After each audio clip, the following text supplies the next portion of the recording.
Tandis que j'attendais mon rendez-vous, une infirmière s'est approchée de moi et m'a dit « Votre fille est prête à sortir ». J'étais sur le point de lui dire que je n'avais pas de fille, mais j'ai alors vu l'adolescente se tenir juste derrière elle, les yeux écarquillés et terrifiés, les mains jointes comme si elle priait. Elle articulait les mots « S'il vous plaît, dites oui ». Même si tout son corps tremblait, quelque chose dans son visage m'a inspiré confiance. « Oui, excusez-moi », me suis-je levée rapidement. « Allons-y, chérie ». L'infirmière a souri et m'a tendu un presse-papier. Elle a eu une grave réaction allergique, mais elle est stable maintenant. Signez simplement ici, Madame Kessler. J'ai signé le faux nom pendant que la jeune fille restait près de moi. Sa main a agrippé mon bras et je pouvais sentir ses tremblements. L'infirmière a regardé les papiers. Vous pouvez la ramener à la maison. Son père a appelé plus tôt en disant qu'il était en route au cas où vous auriez besoin de partir. Mais je lui ai dit que vous étiez déjà là. Le visage de la jeune fille est devenu livide. Ses doigts se sont enfoncés dans mon bras si fort que ça faisait mal. Dès que l'infirmière est partie, la jeune fille a chuchoté de toute urgence. Nous devons partir tout de suite avant qu'il n'arrive. Nous nous sommes précipités vers les portes de sortie et je lui ai demandé ce qui se passait. Qui vient te chercher? Elle marchait vite à mes côtés. Je suis en famille d'accueil, mais ce n'est pas une vraie famille d'accueil. Qu'est-ce que tu veux dire? Nous avons poussé les portes principales vers le parking. Il y a 6 adolescentes dans la maison. Ils nous forcent à faire du travail en ligne pendant 12 heures tous les jours. Nous n'avons pas le droit d'arrêter. Sa voix tremblait alors que nous marchions entre les voitures garées. Je l'ai regardée de plus près maintenant, peut-être 15 ou 16 ans. Nous devons appeler la police tout de suite. Elle a secoué la tête avec force. J'ai essayé d'appeler mon assistante sociale la semaine dernière. Il l'a découvert. Elle a relevé sa manche et m'a montré une ecchymose sombre qui faisait le tour de son bras. Il m'a enfermée au sous-sol pendant 3 jours. Mon estomac s'est noué. Qui t'a fait ça? Mon père d'accueil.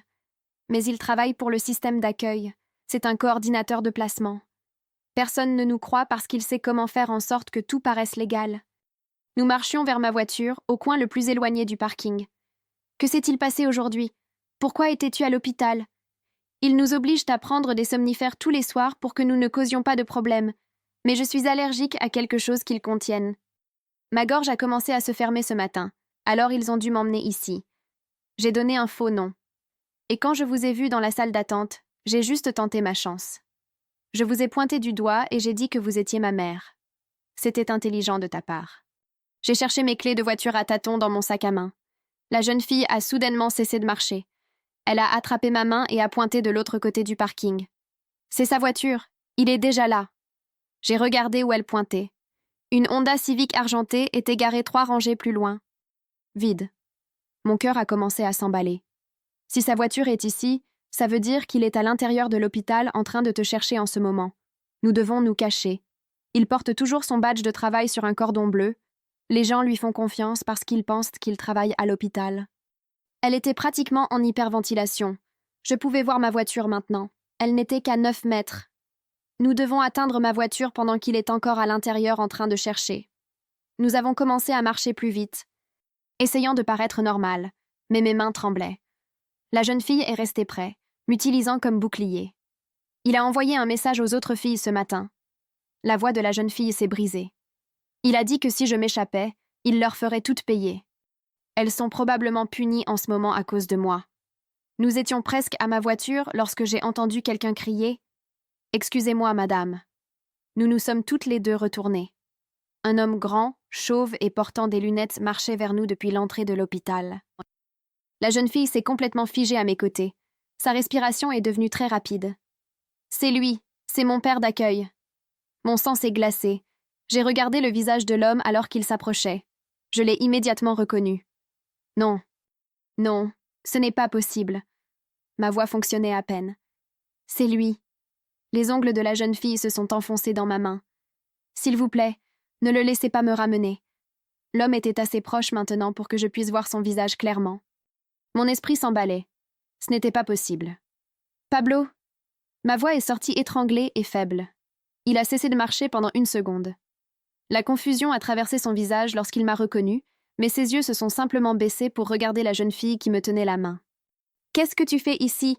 Et pourquoi as-tu Madison ?» La jeune fille a chuchoté à mes côtés. Son vrai nom est Pablo Reeves. Sa voix tremblait. Il a 6 d'entre nous dans cette maison. Les papiers d'accueil sont tous faux. Pablo a fait un pas de plus. Sa voix était amicale, mais il y avait une nuance tendue. « Kate, » il m'a dit, « tu ne comprends pas ce qui se passe ici. Madison est confuse. Elle a des problèmes de comportement. Laisse-moi la ramener à la maison pour que nous puissions arranger ça. » Il a tendu la main vers la jeune fille. « Elle n'ira nulle part avec toi. » Je me suis tenue devant elle. « Elle n'a pas besoin de ta permission. » Son masque amical tombait. « Madison, viens ici tout de suite. » La jeune fille s'est blottie contre mon dos. Son visage est devenu gris en réalisant que Pablo et moi nous connaissions. « Éloigne-toi de nous. » J'ai sorti mon téléphone. Mes mains tremblaient tellement que je pouvais à peine le tenir. L'expression de Pablo a changé lorsqu'il a vu le téléphone. « Vas-tu vraiment appeler la police pour me dénoncer ?» Mon pouce a plané au-dessus du 911. « Oui, je me fiche que tu sois mon frère. Tu fais du trafic d'enfants. Famille ou non, tu es un monstre. » J'ai appuyé sur le bouton d'appel vert et j'ai porté le téléphone à mon oreille. Ma main tremblait si fort qu'il a failli tomber. Madison a attrapé ma veste des deux mains et s'est rapprochée. Elle a chuchoté juste à côté de mon oreille que Pablo connaissait des policiers qui l'avaient aidé auparavant lorsque d'autres filles avaient essayé de s'échapper. Le téléphone a sonné une fois. Pablo a fait un autre pas vers nous et tout son visage a changé. Le regard amical et préoccupé a complètement disparu. Ses yeux sont devenus froids et plats, comme s'il regardait un problème qu'il devait résoudre. Le téléphone a sonné une deuxième fois. Pablo a parlé de cette voix calme qui m'a donné la chair de poule. Il m'a dit que je faisais une énorme erreur. Madison était une enfant à problème avec des antécédents de mensonges sur ses soignants. Elle avait des problèmes de comportement documentés dans son dossier. L'opératrice du 911 a répondu et a demandé quelle était mon urgence. Gardant mes yeux sur Pablo pendant que je parlais, j'ai dit à l'opératrice qu'il y avait une situation de trafic au parking de l'hôpital du comté. Section C. Le visage de Pablo est devenu blanc lorsqu'il m'a entendu dire « trafic ». Madison était toujours collée à mon flanc et je pouvais sentir tout son corps trembler. L'opératrice m'a demandé de répéter ce que j'avais dit et de rester en ligne. Pablo m'a fixé pendant 3 secondes de plus. Puis il s'est retourné et a marché rapidement vers sa Honda Civic argentée. Il n'a pas couru, mais il s'est déplacé rapidement. Je l'ai vu monter dans sa voiture et quitter le parking. L'opératrice me posait des questions sur le nombre de personnes impliquées et si quelqu'un était blessé. J'ai répondu en regardant la voiture de Pablo se diriger vers la sortie. Madison a chuchoté qu'il partait pour aller faire du mal aux autres filles. L'opératrice m'a dit que les officiers étaient en route et de rester où j'étais. 4 minutes plus tard, 2 voitures de police sont entrées dans le parking, les lumières allumées, mais sans sirène. Les officiers sont sortis et ont marché vers nous. J'ai rangé mon téléphone et me suis tenue plus droite. Madison s'est déplacée derrière moi et a attrapé l'arrière de ma chemise. Un officier était plus âgé avec des cheveux gris et l'autre était plus jeune. Peut-être une trentaine d'années. L'officier plus âgé a demandé ce qui se passait. J'ai tout expliqué le plus rapidement possible. Madison était une enfant d'accueil victime de la traite. 6 filles au total dans une maison. Mon frère Pablo Reeves dirigeait l'opération. Il était un coordinateur de placement qui faisait en sorte que tout paraisse légal. Le visage de l'officier plus jeune a changé lorsque j'ai dit le nom de Pablo. Il a regardé l'officier plus âgé et a dit qu'il connaissait Pablo Reeves, un homme respecté qui travaillait dans le placement familial. Mon estomac s'est noué. L'officier plus âgé a demandé à Madison si ce que j'avais dit était vrai. Elle a hoché la tête mais n'a pas parlé. Ses doigts se sont enfoncés dans ma chemise. L'officier plus jeune a dit qu'ils avaient besoin de prendre des déclarations séparément. Il a demandé à Madison de l'accompagner dans l'autre voiture de patrouille. La respiration de Madison est devenue très rapide. Elle s'est serrée plus fort contre mon dos. J'ai crié qu'elle restait avec moi ou que j'appellerais un avocat tout de suite. Les 2 officiers se sont arrêtés. Le plus âgé a levé les mains et a dit qu'ils essayaient juste d'obtenir des informations claires. Je leur ai dit que Madison était terrifiée et que j'étais la seule personne en qui elle avait confiance. Ils pouvaient te poser des questions avec nous deux ensemble ou nous ne coopérerions pas. Les officiers se sont regardés. Le plus jeune a haussé les épaules.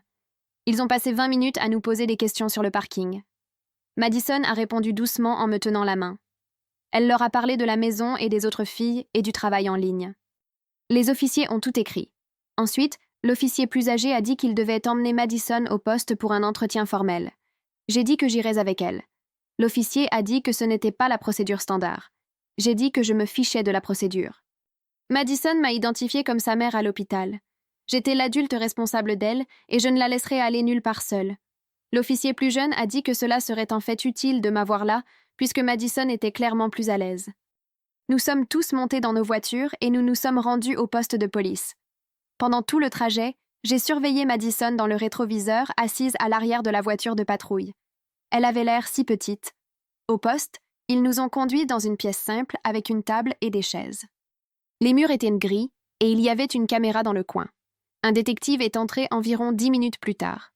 Il avait la quarantaine, des cheveux foncés et des yeux fatigués. Il s'est présenté comme le détective Santos. Sa voix était sérieuse, mais pas désagréable. Il s'est assis en face de nous et a demandé à Madison de tout lui raconter depuis le début.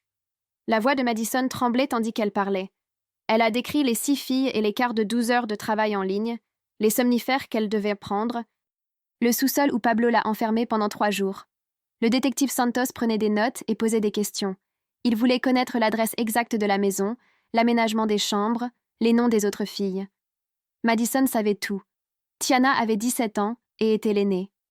Lisa était là depuis le plus longtemps à 16 ans. Elle a également nommé les 3 autres filles. Santos a posé des questions sur la routine quotidienne de Pablo, quand il partait travailler, quand il rentrait à la maison, si quelqu'un d'autre venait à la maison. Madison a répondu à toutes les questions avec des détails précis. Ses mains tremblaient en tout le temps. Le détective Santos s'est appuyé en arrière sur sa chaise.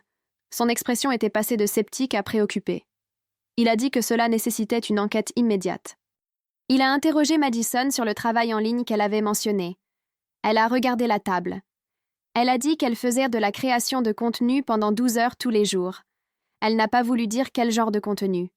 Pablo ramassait tout l'argent qu'elle gagnait. Il leur faisait payer la nourriture, les vêtements et tout le reste, de sorte qu'elles n'avaient jamais leur propre argent.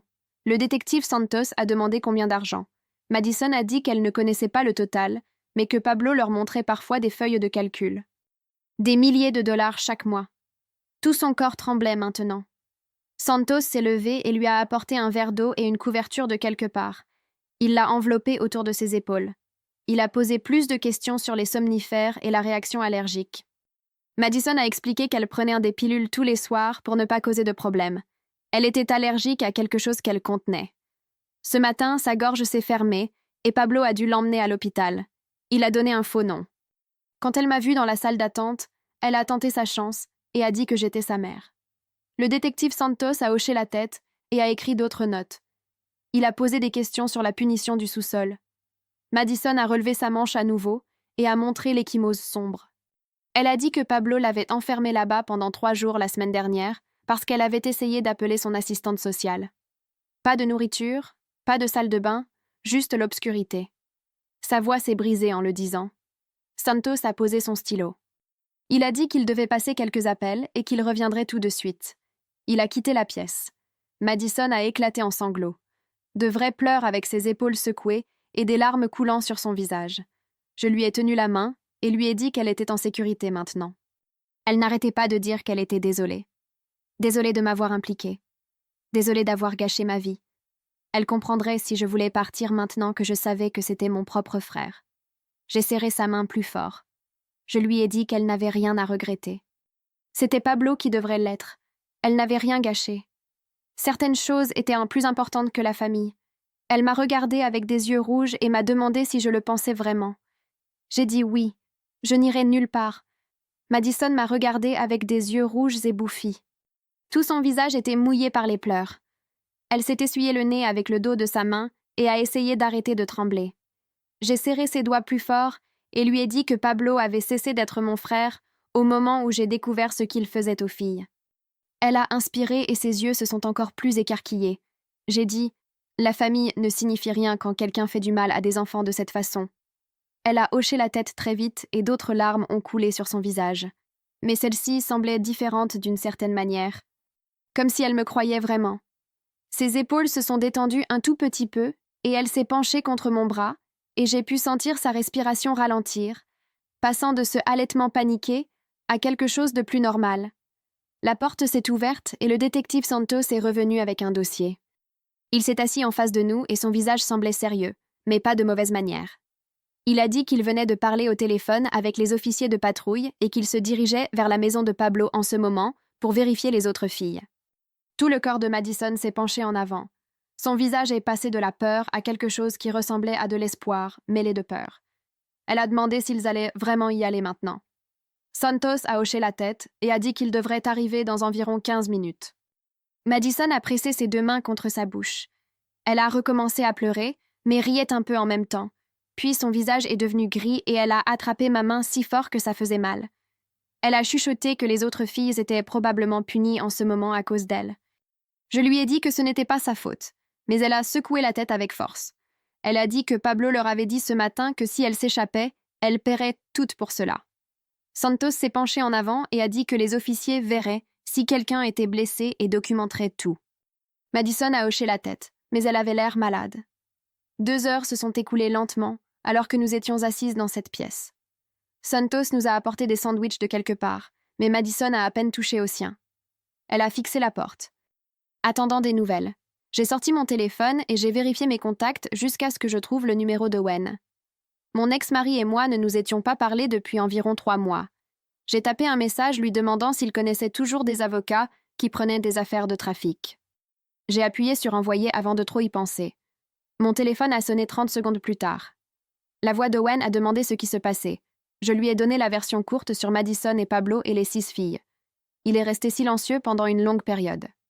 Puis il a dit qu'il appellerait quelqu'un tout de suite et me rappellerait dans 10 minutes. Madison m'a regardé ranger le téléphone. Elle a demandé qui c'était et je lui ai dit que mon ex-mari était avocat avant de changer de carrière. Il avait toujours des contacts avec des gens qui faisaient ce genre de travail. Elle a hoché la tête et a regardé la porte à nouveau. Mon téléphone a vibré à nouveau 20 minutes plus tard. Owen a dit qu'il avait une amie nommée Jamie qui se spécialisait dans les affaires de défense des mineurs et qu'elle était prête à venir au poste tout de suite. Il a demandé l'adresse et a dit qu'il viendrait aussi.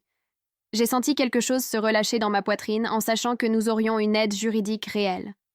Owen s'est présenté 40 minutes plus tard avec une femme qui avait l'air d'avoir la cinquantaine avec des cheveux gris courts et des yeux intenses. Elle a marché directement vers le détective Santos et lui a tendu la main. Elle a dit qu'elle s'appelait Jamie et qu'elle comprenait qu'il y avait une mineure qui avait besoin d'une représentation légale. Santos lui a serré la main et m'a regardé. J'ai hoché la tête et j'ai dit que j'avais demandé à Owen d'amener quelqu'un qui pouvait aider Madison. Jamie a tiré une chaise et s'est assise à côté de Madison. Elle a demandé à Madison si elle était d'accord pour que Jamie soit là, et Madison a dit oui. Jamie a ensuite commencé à poser des questions à Santos sur les arrangements de garde protectrice et où Madison était censée rester cette nuit-là. Santos a expliqué qu'elle retournerait normalement dans un foyer d'accueil, mais compte tenu des circonstances, cela semblait compliqué. Le visage de Jamie s'est durci. Elle a dit que compliqué n'était pas le mot qu'elle utiliserait. Elle a dit que Pablo avait accès à tous les dossiers de placement dans le système et qu'il pourrait trouver Madison où qu'elle soit placée. Nous avions besoin d'un logement d'urgence qui était complètement hors du réseau officiel. Santos s'est frotté le visage et a dit qu'il devrait passer quelques appels à ce sujet. Son téléphone a sonné avant qu'il ne puisse le prendre. Il a répondu et son expression a changé en écoutant. Il a serré la mâchoire et a écrit quelque chose sur son bloc-notes. Il a dit « D'accord, merci » et a raccroché. Il nous a ensuite regardés tous et j'ai su que c'était une mauvaise nouvelle avant qu'il n'ouvre la bouche. Il a dit que les officiers venaient de quitter la maison de Pablo. Les 6 filles étaient présentes et localisées. La maison semblait normale et propre. Les filles ont dit que tout allait bien et qu'elles ne savaient pas de quoi Madison parlait. Pablo a été coopératif et a répondu à toutes les questions. Madison a fait un bruit comme si quelqu'un l'avait frappé à l'estomac. Sa respiration est devenue très rapide et bruyante. Elle s'est levée si vite que sa chaise est tombée en arrière. Elle a dit « Non, non, non !» encore et encore, en se tirant les cheveux. J'ai sauté et l'ai attrapée par les épaules. Elle tremblait si fort que j'ai cru qu'elle allait s'effondrer. Jamie s'est déplacée rapidement et a attrapé l'autre bras de Madison. Nous l'avons rassis sur la chaise et Jamie s'est agenouillée devant elle. Madison ne pouvait pas arrêter de halter. Elle a dit que Pablo leur faisait pratiquer exactement ce qu'il fallait dire si quelqu'un venait vérifier. Il leur a probablement envoyé un SMS dès qu'il est sorti de l'hôpital. Il les a menacées. Elles ont trop peur pour dire la vérité. Sa voix semblait brisée et désespérée. Jamie a demandé à Santos si les officiers avaient remarqué quelque chose de mal chez les filles. Santos a regardé ses notes et a dit qu'elles avaient l'air nerveuses, mais rien d'évident. Il n'y avait pas de blessures visibles ni de signes de détresse. Pablo leur a montré son badge de coordinateur de placement et tous les papiers d'accueil. Tout semblait légal et en ordre. La maison était propre avec beaucoup de nourriture. Chaque fille avait sa propre chambre. Jamie s'est appuyé en arrière sur sa chaise et son visage était maintenant en colère. Elle a dit que c'était un cas de trafic institutionnel typique. L'auteur utilise sa position officielle comme couverture, et les victimes ont trop peur de parler car il a tout le pouvoir. J'ai senti quelque chose de chaud monter dans ma poitrine. Mes mains ont recommencé à trembler, mais pas de peur cette fois. J'ai dit que Pablo avait créé un système parfait où personne ne croirait les filles plutôt que lui. Il avait des références et de faux papiers, et il savait exactement comment faire en sorte que tout paraisse correct. Jamie a hoché la tête et a dit qu'elle avait déjà vu des cas comme ça. Le système protège l'agresseur car il fait partie du système lui-même. Santos a fermé son dossier et s'est appuyé en arrière. Il a dit qu'il croyait Madison et croyait que quelque chose de grave se passait dans cette maison. Mais il avait besoin de plus de preuves avant de pouvoir arrêter Pablo ou retirer les filles. Le témoignage de Madison seul n'était pas suffisant lorsque les autres victimes niaient tout et que Pablo avait des références professionnelles impeccables. Il avait besoin de quelque chose de concret qui tiendrait au tribunal. Jamie a demandé quel genre de preuves il cherchait. Santos a dit des dossiers médicaux, de la documentation financière, le témoignage d'un témoin autre que Madison, des preuves physiques de la maison, tout ce qui corroborerait l'histoire de Madison au-delà de sa parole contre celle de Pablo. J'ai regardé Madison et son visage était complètement pâle. Elle avait l'air d'être sur le point de vomir. J'ai mis mon bras autour de ses épaules et j'ai dit à Santos que nous lui obtiendrions toutes les preuves dont il avait besoin. Pablo n'allait pas s'en tirer. Owen a parlé de l'endroit où il était assis tranquillement dans le coin. Il a dit que nous devions faire passer à Madison un examen médical complet tout de suite pour tout documenter, pas seulement la réaction allergique, mais tout autre signe de ce que Pablo lui avait fait. Jamie a immédiatement hoché la tête et a dit que c'était intelligent, car cela créerait une trace écrite officielle que Pablo ne pourrait pas réfuter. Elle a expliqué que les preuves médicales pourraient révéler des choses que Madison n'avait même pas encore mentionnées, parce que parfois les victimes ne réalisent pas que certaines blessures ou symptômes sont liés à leur abus. Le détective Santos a accepté et a dit qu'il pouvait organiser un examen d'infirmière légiste dans un autre hôpital de l'autre côté de la ville où Pablo n'avait aucune connexion ou influence. Madison avait l'air effrayée lorsqu'ils ont mentionné un autre hôpital.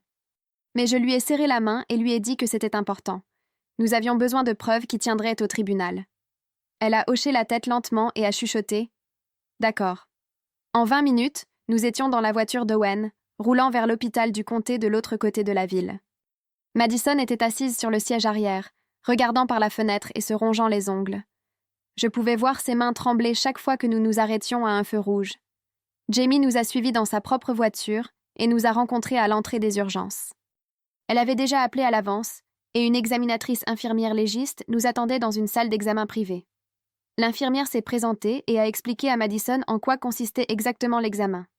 Elle documenterait toute ecchymose, blessure ou signe de malnutrition. Elle prendrait des photos de tout et rédigerait un rapport détaillé.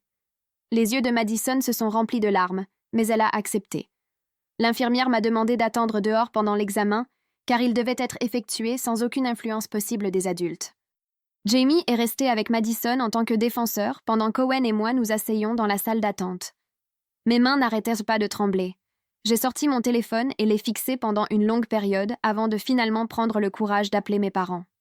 Ils devaient l'entendre de moi avant que Pablo ne les approche avec sa version de l'histoire. Mon père, Beau, a répondu à la 3e sonnerie. Je pouvais entendre la télévision en arrière-plan. Je lui ai dit que j'avais besoin de lui parler de quelque chose de sérieux impliquant Pablo. Sa voix s'est immédiatement tendue et il a demandé ce qui se passait. J'ai expliqué que j'étais à un hôpital avec une adolescente qui s'était échappée du foyer d'accueil de Pablo. Je lui ai dit que Pablo faisait du trafic d'enfants et que je l'avais dénoncé à la police. Le silence de l'autre côté a duré si longtemps que j'ai cru que l'appel avait été coupé. Puis mon père a explosé. Sa voix est devenue forte et en colère alors qu'il exigeait de savoir de quoi je parlais. Il a dit que je devais être confuse ou me tromper parce que Pablo ne ferait jamais une chose pareille. J'ai essayé d'expliquer à propos de Madison et des 5 autres filles, mais il m'a coupé. Il a dit que j'étais manipulée par une adolescente à problème qui avait probablement des problèmes de comportement. Il a exigé que je ramène cette fille à Pablo immédiatement et que j'arrête de causer des problèmes à la famille. Ma poitrine s'est serrée et je pouvais à peine respirer. Je lui ai dit que j'avais vu Pablo moi-même à l'hôpital essayer d'emmener Madison. J'ai expliqué qu'elle avait des preuves physiques d'abus et qu'une infirmière légiste l'examinait en ce moment. La voix de mon père est devenue encore plus en colère. Il a dit que les enfants d'accueil venaient souvent de mauvaises situations et avaient des blessures dues à des placements précédents. Il m'a accusé de tirer des conclusions hâtives sur mon propre frère, sans connaître toute l'histoire. Il a dit que Pablo avait consacré sa carrière à aider les jeunes en difficulté et que je détruisais sa réputation avec de fausses accusations. J'avais la nausée. Je lui ai demandé pourquoi il était si prompt à défendre Pablo, sans même écouter ce que je lui disais. Il a dit que c'était parce que Pablo était son fils et qu'il le connaissait mieux qu'une adolescente au hasard que je venais de rencontrer. La conversation a tourné en rond pendant encore 5 minutes et il a refusé de croire tout ce que je disais. Finalement, il m'a dit que je devais réfléchir très attentivement à ce que je faisais à la réputation de la famille. Il a dit qu'il allait appeler Pablo tout de suite pour entendre sa version de l'histoire. Puis il m'a raccroché au nez. Je suis restée assise là, fixant mon téléphone, avec l'impression que j'allais vomir. Owen a mis sa main sur mon épaule et a demandé si j'allais bien. J'ai secoué la tête parce que je n'allais pas bien. Mon propre père venait de choisir Pablo plutôt que la vérité. Il allait se ranger du côté de mon frère, quelles que soient les preuves que je lui montrerai. 40 minutes plus tard, Madison est sortie de la salle d'examen, l'air complètement épuisé. Ses yeux étaient rouges de pleurs, et elle marchait lentement, comme si chaque pas lui faisait mal. L'infirmière légiste a pris Jamie à part, et elles ont parlé à voix basse pendant plusieurs minutes. J'ai regardé le visage de Jamie devenir de plus en plus sérieux tandis que l'infirmière lui montrait une tablette avec des photos et de la documentation.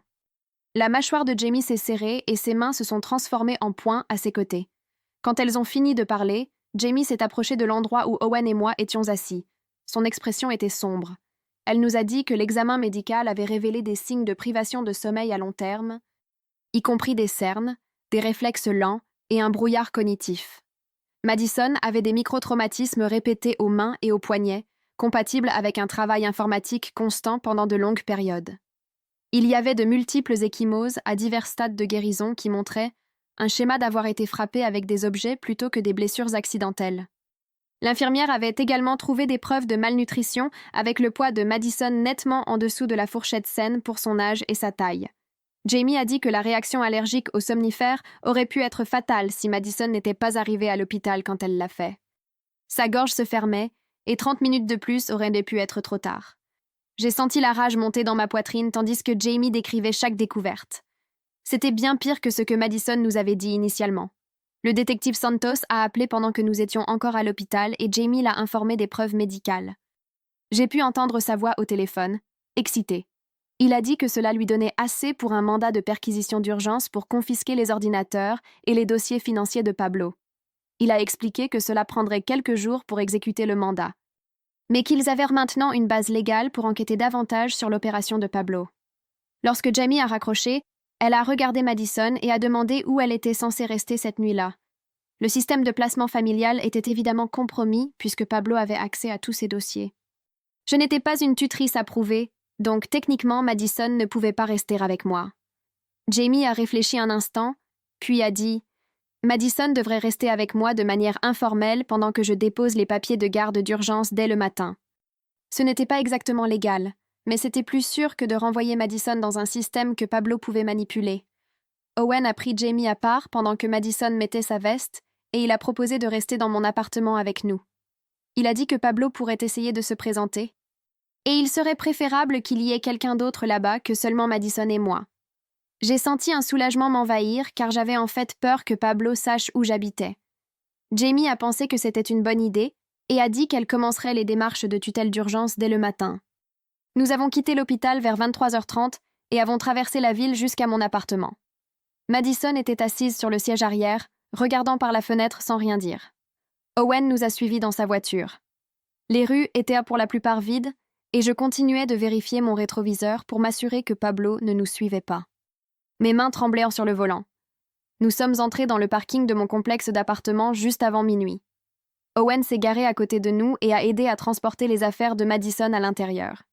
Elle n'avait aucune de ses affaires avec elle car elle s'était échappée de l'hôpital vêtue uniquement des vêtements qu'elle portait. Je lui ai donné certains de mes vieux pyjamas et l'ai installée dans ma chambre d'amis avec des draps propres et des couvertures supplémentaires. Elle n'arrêtait pas de dire merci encore et encore. Elle s'est excusée d'avoir gâché ma vie et d'avoir causé des problèmes avec ma famille. Je me suis assise sur le bord du lit et lui ai dit qu'elle n'avait rien à regretter. J'ai dit qu'elle était en sécurité maintenant et que c'était la seule chose qui comptait. Elle m'a regardée avec des larmes aux yeux et a hoché la tête. Owen s'est installé sur mon canapé avec un oreiller et une couverture. Je suis allée dans ma chambre, mais je n'arrivais pas à dormir. Je suis restée allongée dans le noir, pensant aux 5 autres filles toujours piégées dans la maison de Pablo. Elles étaient probablement punies en ce moment parce que Madison s'était échappée. Pablo serait en colère et se vengerait sur elle. Je continuais de penser à mon frère et j'essayais de me souvenir de lui enfant. Nous jouions ensemble dans la cour. Il m'a appris à faire du vélo. Je ne pouvais pas comprendre comment cette personne était devenue quelqu'un qui ferait du mal aux enfants. Mon cerveau ne pouvait pas faire correspondre ces deux versions de Pablo. Je me suis finalement endormie vers 4 heures du matin et me suis réveillée 3 heures plus tard lorsque mon téléphone a sonné. C'était Jamie qui appelait. Elle m'a dit qu'elle déposait la demande de tutelle d'urgence en mon nom ce matin-là. Elle a expliqué que cela me donnerait l'autorité légale pour prendre des décisions pour Madison. L'audience était prévue dans 3 jours. Je l'ai remerciée et j'ai raccroché. Puis le détective Santos a appelé 20 minutes plus tard. Il a dit que Pablo avait engagé un avocat de la défense coûteux pendant la nuit. L'avocat prétendait déjà que Madison avait des antécédents documentés de problèmes de comportement et de fausses accusations contre d'anciennes familles d'accueil. Mon estomac s'est noué en entendant cela. J'ai réalisé que Pablo s'était préparé à cette éventualité. Il avait de faux papiers prêts pour discréditer Madison avant même qu'elle ne s'échappe. Le détective Santos a dit qu'ils auraient besoin de preuves solides pour contrer la stratégie de défense de Pablo. J'ai senti mon espoir commencer à s'évanouir. Madison est sortie de la chambre d'amis traduction de l'histoire. Voici la traduction complète et structurée de votre récit en français. L'évasion. Tandis que j'attendais mon rendez-vous, une infirmière s'est approchée de moi et m'a dit « Votre fille est prête à sortir. » J'étais sur le point de lui dire que je n'avais pas de fille, mais j'ai alors vu l'adolescente se tenir juste derrière elle, les yeux écarquillés et terrifiés, les mains jointes comme si elle priait. Elle articulait les mots « S'il vous plaît », « Dites oui ». Même si tout son corps tremblait, quelque chose dans son visage m'a inspiré confiance. « Oui, excusez-moi », me suis-je levée rapidement. « Allons-y, chérie. » L'infirmière a souri et m'a tendu un presse-papier. Elle a eu une grave réaction allergique. Mais elle est stable maintenant. Signez simplement ici, Madame Kessler. J'ai signé le faux nom pendant que la jeune fille restait près de moi. Sa main a agrippé mon bras et je pouvais sentir ses tremblements. L'infirmière a regardé les papiers. Vous pouvez la ramener à la maison. Son père a appelé plus tôt en disant qu'il était en route au cas où vous auriez besoin de partir, mais je lui ai dit que vous étiez déjà là. Le visage de la jeune fille est devenu livide. Ses doigts se sont enfoncés dans mon bras si fort que ça faisait mal. Dès que l'infirmière est partie, la jeune fille a chuchoté de toute urgence « Nous devons partir tout de suite avant qu'il n'arrive. » Nous nous sommes précipités vers les portes de sortie et je lui ai demandé ce qui se passait. « Qui vient te chercher ?» Elle marchait vite à mes côtés. « Je suis en famille d'accueil, mais ce n'est pas une vraie famille d'accueil. »« Qu'est-ce que tu veux dire ?» Nous avons poussé les portes principales vers le parking. Il y a 6 adolescentes dans la maison. Ils nous forcent à faire du travail en ligne pendant 12 heures tous les jours. Nous n'avons pas le droit d'arrêter. Sa voix tremblait, alors que nous marchions entre les voitures garées. Je les regardais de plus près maintenant, peut-être 15 ou 16 ans. Nous devons appeler la police tout de suite. Elle a secoué la tête avec force. J'ai essayé d'appeler mon assistante sociale la semaine dernière. Il l'a découvert. Elle a relevé sa manche et m'a montré une ecchymose sombre qui faisait le tour de son bras. Il m'a enfermée au sous-sol pendant 3 jours. Mon estomac s'est noué. Qui t'a fait ça? Mon père d'accueil. Mais il travaille pour le système d'accueil. C'est un coordinateur de placement. Personne ne nous croit parce qu'il sait comment faire en sorte que tout paraisse légal. Nous marchions vers ma voiture, au coin le plus éloigné du parking. Que s'est-il passé aujourd'hui? Pourquoi étais-tu à l'hôpital? Ils nous obligent à prendre des somnifères tous les soirs pour que nous ne causions pas de problème, mais je suis allergique à quelque chose qu'ils contiennent. Ma gorge a commencé à se fermer ce matin, alors ils ont dû m'emmener ici. J'ai donné un faux nom. Et quand je vous ai vu dans la salle d'attente, j'ai juste tenté ma chance. Je vous ai pointé du doigt et j'ai dit que vous étiez ma mère. C'était intelligent de ta part. J'ai cherché mes clés de voiture à tâtons dans mon sac à main. La jeune fille a soudainement cessé de marcher. Elle a attrapé ma main et a pointé de l'autre côté du parking. C'est sa voiture. Il est déjà là. La confrontation. J'ai regardé où elle pointait. Une Honda Civic argentée était garée 3 rangées plus loin. Vide. Mon cœur a commencé à s'emballer. Si sa voiture est ici, ça veut dire qu'il est à l'intérieur de l'hôpital en train de te chercher en ce moment. Nous devons nous cacher. Il porte toujours son badge de travail sur un cordon bleu. Les gens lui font confiance parce qu'ils pensent qu'il travaille à l'hôpital. Elle était pratiquement en hyperventilation. Je pouvais voir ma voiture maintenant. Elle n'était qu'à 9 mètres. Nous devons atteindre ma voiture pendant qu'il est encore à l'intérieur en train de chercher. Nous avons commencé à marcher plus vite, essayant de paraître normal, mais mes mains tremblaient. La jeune fille est restée près, m'utilisant comme bouclier. Il a envoyé un message aux autres filles ce matin. La voix de la jeune fille s'est brisée. Il a dit que si je m'échappais, il leur ferait toutes payer. Elles sont probablement punies en ce moment à cause de moi. Nous étions presque à ma voiture lorsque j'ai entendu quelqu'un crier « Excusez-moi, madame ». Nous nous sommes toutes les deux retournées. Un homme grand, chauve et portant des lunettes marchait vers nous depuis l'entrée de l'hôpital. La jeune fille s'est complètement figée à mes côtés. Sa respiration est devenue très rapide. C'est lui. C'est mon père d'accueil. Mon sang s'est glacé. J'ai regardé le visage de l'homme alors qu'il s'approchait. Je l'ai immédiatement reconnu. Non. Non. Ce n'est pas possible. Ma voix fonctionnait à peine. C'est lui. Les ongles de la jeune fille se sont enfoncés dans ma main. S'il vous plaît, ne le laissez pas me ramener. L'homme était assez proche maintenant pour que je puisse voir son visage clairement. Mon esprit s'emballait. Ce n'était pas possible. Pablo. Ma voix est sortie étranglée et faible. Il a cessé de marcher pendant 1 seconde. La confusion a traversé son visage lorsqu'il m'a reconnue, mais ses yeux se sont simplement baissés pour regarder la jeune fille qui me tenait la main. « Qu'est-ce que tu fais ici? Et pourquoi as-tu Madison ?» La jeune fille a chuchoté à mes côtés. Son vrai nom est Pablo Reeves. Sa voix tremblait. Il a 6 d'entre nous dans cette maison. Les papiers d'accueil sont tous faux. Pablo a fait un pas de plus. Sa voix était amicale, mais il y avait une nuance tendue. « Kate, il m'a dit, tu ne comprends pas ce qui se passe ici.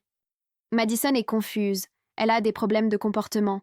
Laisse-moi la ramener à la maison pour que nous puissions arranger ça. » Il a tendu la main vers la jeune fille. « Elle n'ira nulle part avec toi. » Je me suis tenue devant elle. « Elle n'a pas besoin de ta permission. » Son masque amical tombait. « Madison, viens ici tout de suite. » La jeune fille s'est blottie contre mon dos. Son visage est devenu gris en réalisant que Pablo et moi nous connaissions. « Éloigne-toi de nous. » J'ai sorti mon téléphone. Mes mains tremblaient tellement que je pouvais à peine le tenir. L'expression de Pablo a changé lorsqu'il a vu le téléphone. « Vas-tu vraiment appeler la police pour me dénoncer ?» Mon pouce a plané au-dessus du 911. « Oui, je me fiche que tu sois mon frère. Tu fais du trafic d'enfants. Famille ou non, tu es un monstre. » L'appel à l'aide. J'ai appuyé sur le bouton d'appel vert et j'ai porté le téléphone à mon oreille. Ma main tremblait si fort qu'il a failli tomber. Madison a attrapé ma veste des 2 mains et s'est rapprochée. Elle a chuchoté juste à côté de mon oreille que Pablo connaissait des policiers qui l'avaient aidé auparavant lorsque d'autres filles avaient essayé de s'échapper. Le téléphone a sonné 1 fois. Pablo a fait un autre pas vers nous et tout son visage a changé. Le regard amical et préoccupé a complètement disparu. Ses yeux sont devenus froids et plats, comme s'il regardait un problème qu'il devait résoudre. Le téléphone a sonné 1 deuxième fois. Pablo a parlé de cette voix calme qui m'a donné la chair de poule. Il m'a dit que je faisais une énorme erreur. Madison était une enfant à problème avec des antécédents de mensonges sur ses soignants. Elle avait des problèmes de comportement documentés dans son dossier. L'opératrice du 911 a répondu et a demandé quelle était mon urgence. Gardant mes yeux sur Pablo pendant que je parlais, j'ai dit à l'opératrice qu'il y avait une situation de trafic au parking de l'hôpital du comté. Section C. Le visage de Pablo est devenu blanc lorsqu'il m'a entendu dire « trafic ». Madison était toujours collée à mon flanc et je pouvais sentir tout son corps trembler. L'opératrice m'a demandé de répéter ce que j'avais dit et de rester en ligne. Pablo m'a fixé pendant 3 secondes de plus. Puis il s'est retourné et a marché rapidement vers sa Honda Civic argentée.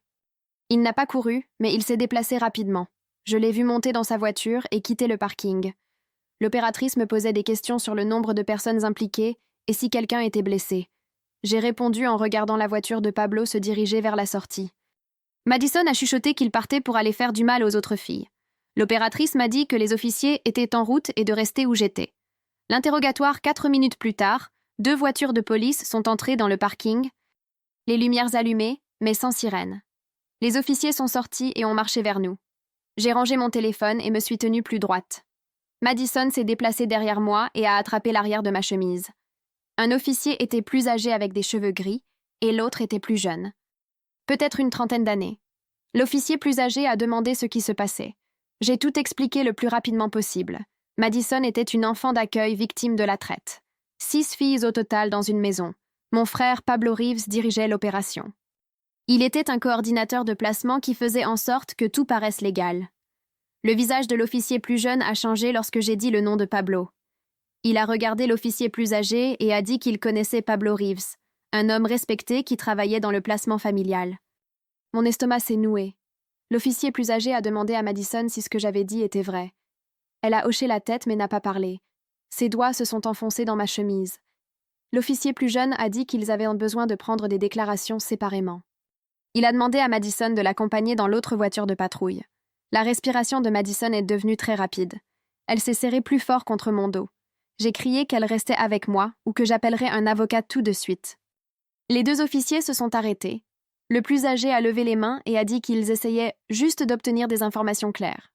Je leur ai dit que Madison était terrifiée et que j'étais la seule personne en qui elle avait confiance. Ils pouvaient te poser des questions avec nous 2 ensemble ou nous ne coopérerions pas. Les officiers se sont regardés. Le plus jeune a haussé les épaules.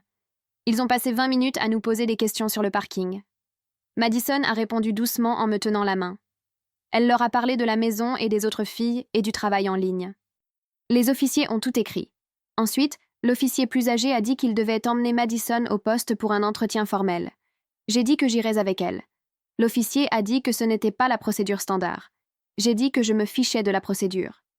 Madison m'a identifiée comme sa mère à l'hôpital. J'étais l'adulte responsable d'elle et je ne la laisserai aller nulle part seule.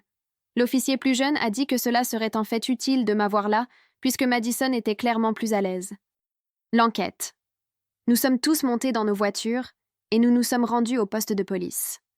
Pendant tout le trajet, j'ai surveillé Madison dans le rétroviseur assise à l'arrière de la voiture de patrouille.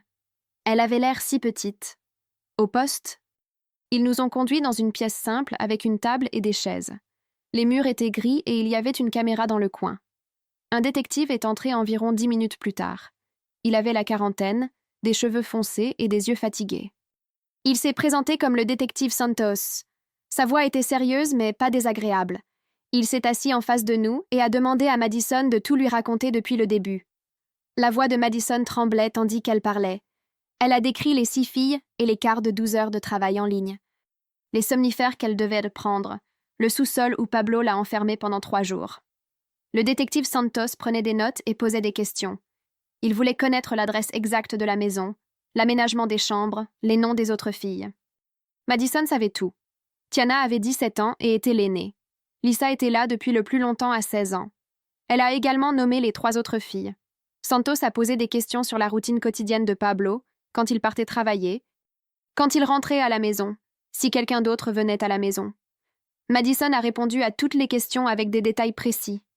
Ses mains tremblaient tout le temps. Le détective Santos s'est appuyé en arrière sur sa chaise. Son expression était passée de sceptique à préoccupée. Il a dit que cela nécessitait une enquête immédiate. Il a interrogé Madison sur le travail en ligne qu'elle avait mentionné. Elle a regardé la table.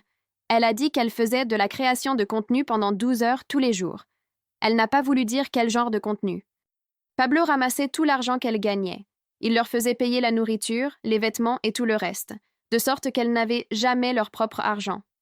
Le détective Santos a demandé combien d'argent. Madison a dit qu'elle ne connaissait pas le total, mais que Pablo leur montrait parfois des feuilles de calcul. Des milliers de dollars chaque mois. Tout son corps tremblait maintenant. Santos s'est levé et lui a apporté un verre d'eau et une couverture de quelque part.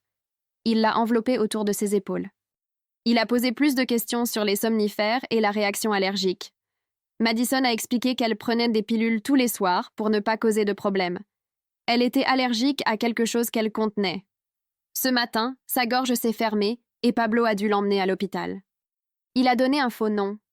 Quand elle m'a vue dans la salle d'attente, elle a tenté sa chance et a dit que j'étais sa mère. Le détective Santos a hoché la tête et a écrit d'autres notes. Il a posé des questions sur la punition du sous-sol. Madison a relevé sa manche à nouveau et a montré l'échymose sombre. Elle a dit que Pablo l'avait enfermée là-bas pendant 3 jours la semaine dernière parce qu'elle avait essayé d'appeler son assistante sociale. Sans nourriture, sans salle de bain, juste l'obscurité. Sa voix s'est brisée en le disant. Santos a posé son stylo. Il a dit qu'il devait passer quelques appels et qu'il reviendrait tout de suite. Il a quitté la pièce. Le soutien et les nouvelles Madison a éclaté en sanglots. de vrais pleurs avec ses épaules secouées et des larmes coulant sur son visage. Je lui ai tenu la main et lui ai dit qu'elle était en sécurité maintenant. Elle n'arrêtait pas de dire qu'elle était désolée. Désolée de m'avoir impliquée. Désolée d'avoir gâché ma vie. Elle comprendrait si je voulais partir maintenant que je savais que c'était mon propre frère. J'ai serré sa main plus fort. Je lui ai dit qu'elle n'avait rien à regretter. C'était Pablo qui devrait l'être. Elle n'avait rien gâché. Certaines choses étaient plus importantes que la famille. Elle m'a regardé avec des yeux rouges et m'a demandé si je le pensais vraiment. J'ai dit oui. Je n'irai nulle part. Madison m'a regardé avec des yeux rouges et bouffis. Tout son visage était mouillé par les pleurs. Elle s'est essuyé le nez avec le dos de sa main et a essayé d'arrêter de trembler. J'ai serré ses doigts plus fort et lui ai dit que Pablo avait cessé d'être mon frère au moment où j'ai découvert ce qu'il faisait aux filles. Elle a inspiré et ses yeux se sont encore plus écarquillés.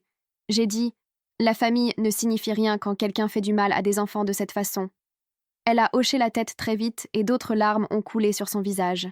Mais celle-ci semblait différente d'une certaine manière. Comme si elle me croyait vraiment.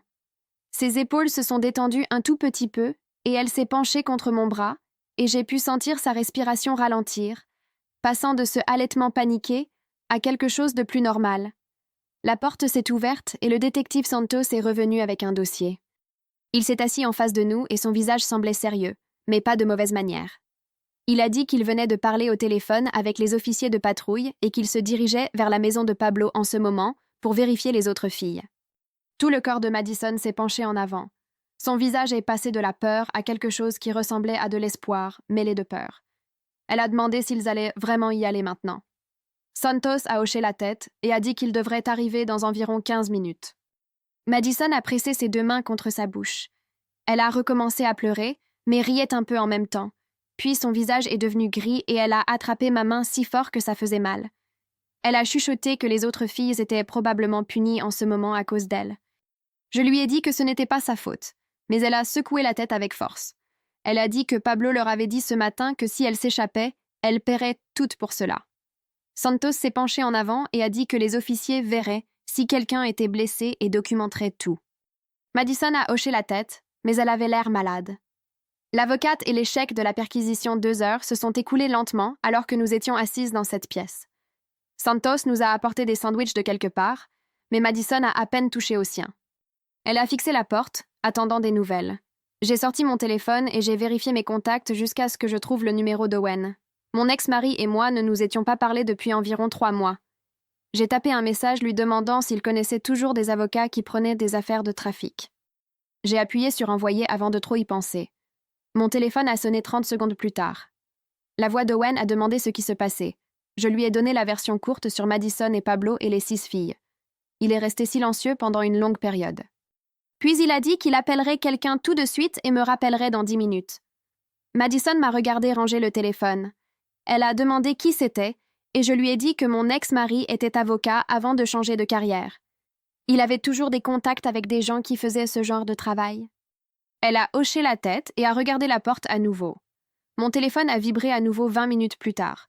Owen a dit qu'il avait une amie nommée Jamie qui se spécialisait dans les affaires de défense des mineurs et qu'elle était prête à venir au poste tout de suite. Il a demandé l'adresse et a dit qu'il viendrait aussi. J'ai senti quelque chose se relâcher dans ma poitrine en sachant que nous aurions une aide juridique réelle. Owen s'est présenté 40 minutes plus tard avec une femme qui avait l'air d'avoir la cinquantaine avec des cheveux gris courts et des yeux intenses. Elle a marché directement vers le détective Santos et lui a tendu la main. Elle a dit qu'elle s'appelait Jamie et qu'elle comprenait qu'il y avait une mineure qui avait besoin d'une représentation légale. Santos lui a serré la main et m'a regardé. J'ai hoché la tête et j'ai dit que j'avais demandé à Owen d'amener quelqu'un qui pouvait aider Madison. Jamie a tiré une chaise et s'est assise à côté de Madison. Elle a demandé à Madison si elle était d'accord pour que Jamie soit là et Madison a dit oui. Jamie a ensuite commencé à poser des questions à Santos sur les arrangements de garde protectrice et où Madison était censée rester cette nuit-là. Santos a expliqué qu'elle retournerait normalement dans un foyer d'accueil, mais compte tenu des circonstances, cela semblait compliqué. Le visage de Jamie s'est durci. Elle a dit que compliqué n'était pas le mot qu'elle utiliserait. Elle a dit que Pablo avait accès à tous les dossiers de placement dans le système et qu'il pourrait trouver Madison où qu'elle soit placée. Nous avions besoin d'un logement d'urgence qui était complètement hors du réseau officiel. Santos s'est frotté le visage et a dit qu'il devrait passer quelques appels à ce sujet. Son téléphone a sonné avant qu'il ne puisse le prendre. Il a répondu et son expression a changé en écoutant. Il a serré la mâchoire et a écrit quelque chose sur son bloc-notes. Il a dit « D'accord, merci » et a raccroché.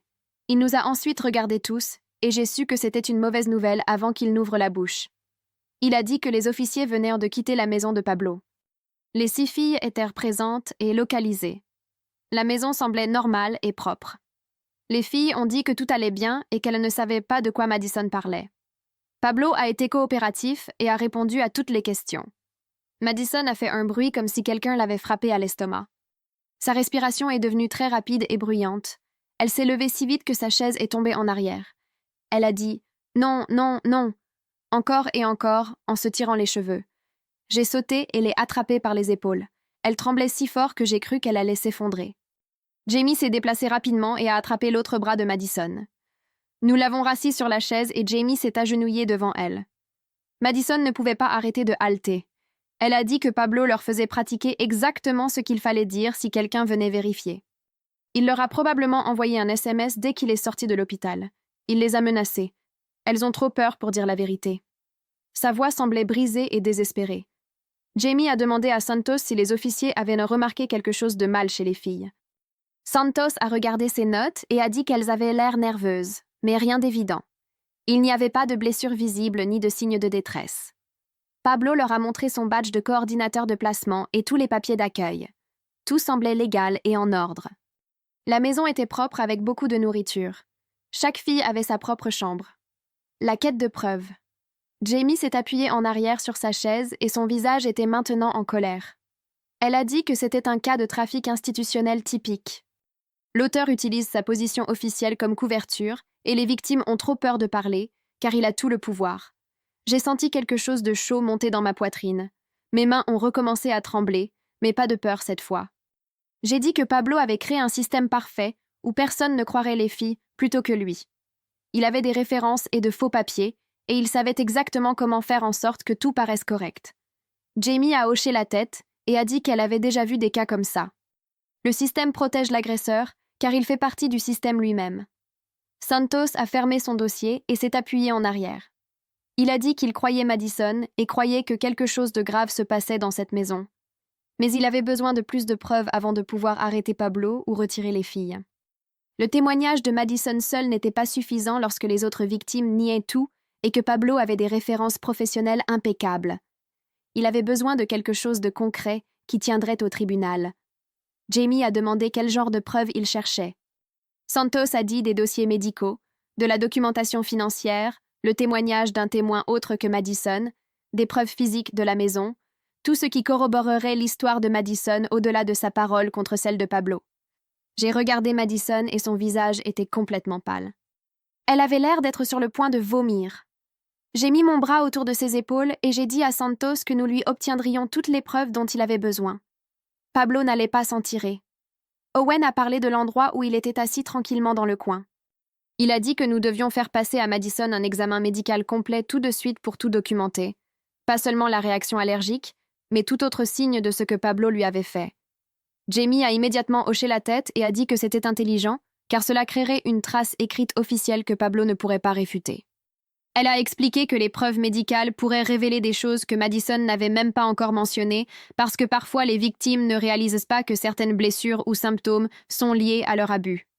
Le détective Santos a accepté et a dit qu'il pouvait organiser un examen d'infirmière légiste dans un autre hôpital de l'autre côté de la ville où Pablo n'avait aucune connexion ou influence.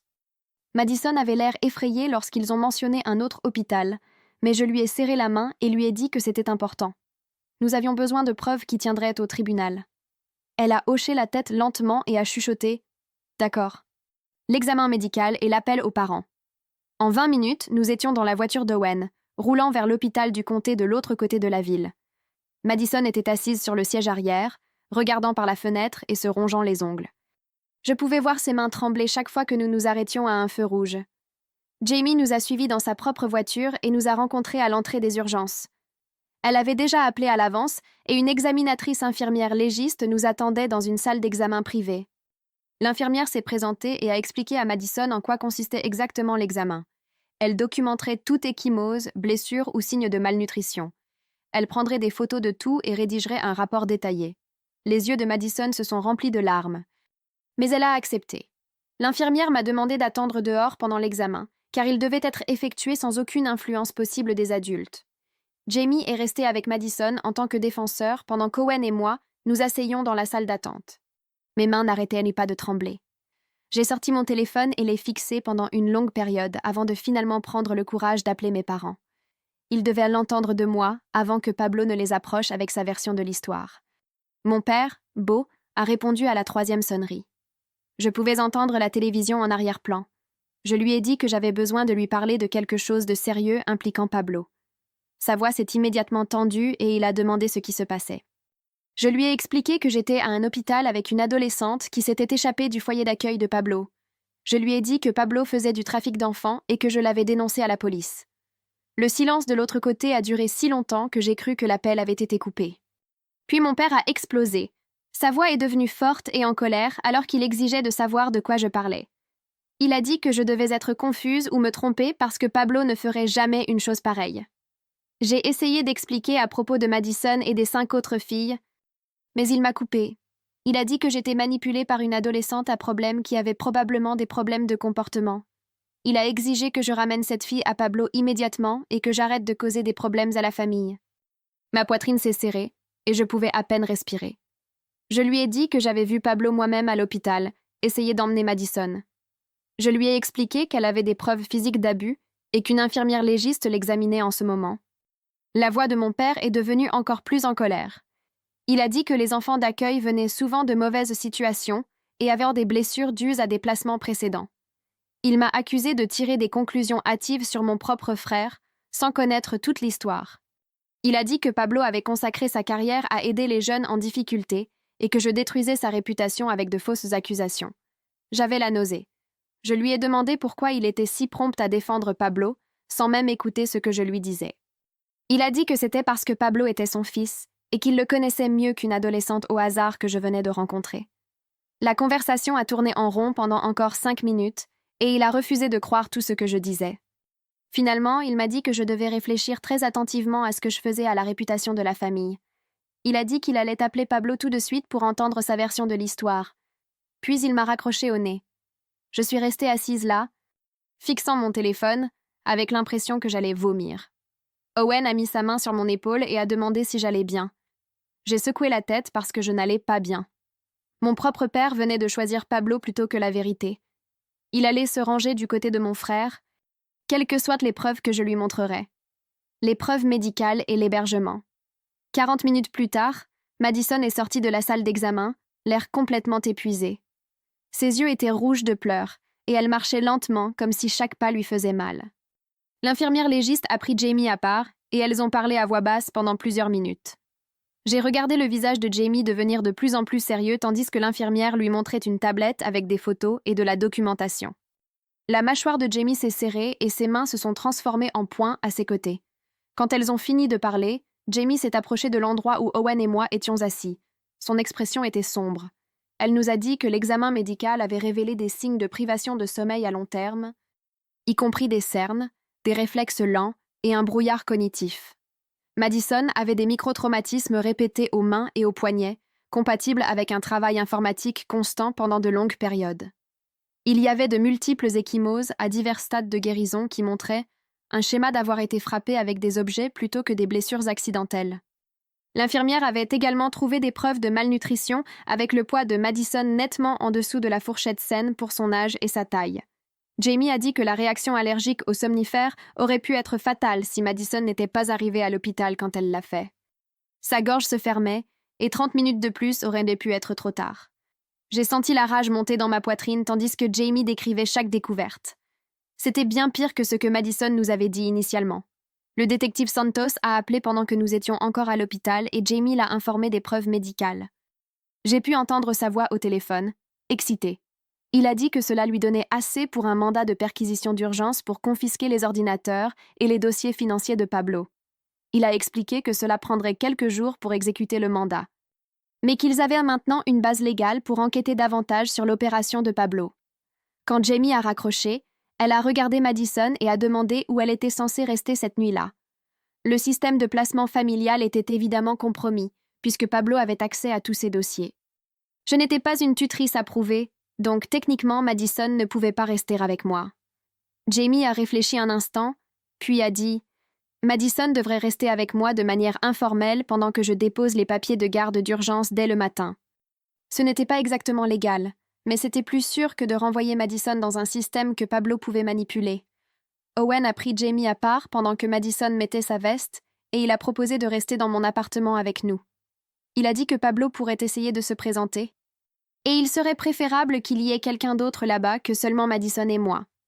J'ai senti un soulagement m'envahir car j'avais en fait peur que Pablo sache où j'habitais. Jamie a pensé que c'était une bonne idée et a dit qu'elle commencerait les démarches de tutelle d'urgence dès le matin. Nous avons quitté l'hôpital vers 23h30 et avons traversé la ville jusqu'à mon appartement. Madison était assise sur le siège arrière, regardant par la fenêtre sans rien dire. Owen nous a suivis dans sa voiture. Les rues étaient pour la plupart vides et je continuais de vérifier mon rétroviseur pour m'assurer que Pablo ne nous suivait pas. Mes mains tremblaient sur le volant. Nous sommes entrés dans le parking de mon complexe d'appartements juste avant minuit. Owen s'est garé à côté de nous et a aidé à transporter les affaires de Madison à l'intérieur. Elle n'avait aucune de ses affaires avec elle car elle s'était échappée de l'hôpital vêtue uniquement des vêtements qu'elle portait. Je lui ai donné certains de mes vieux pyjamas et l'ai installée dans ma chambre d'amis avec des draps propres et des couvertures supplémentaires.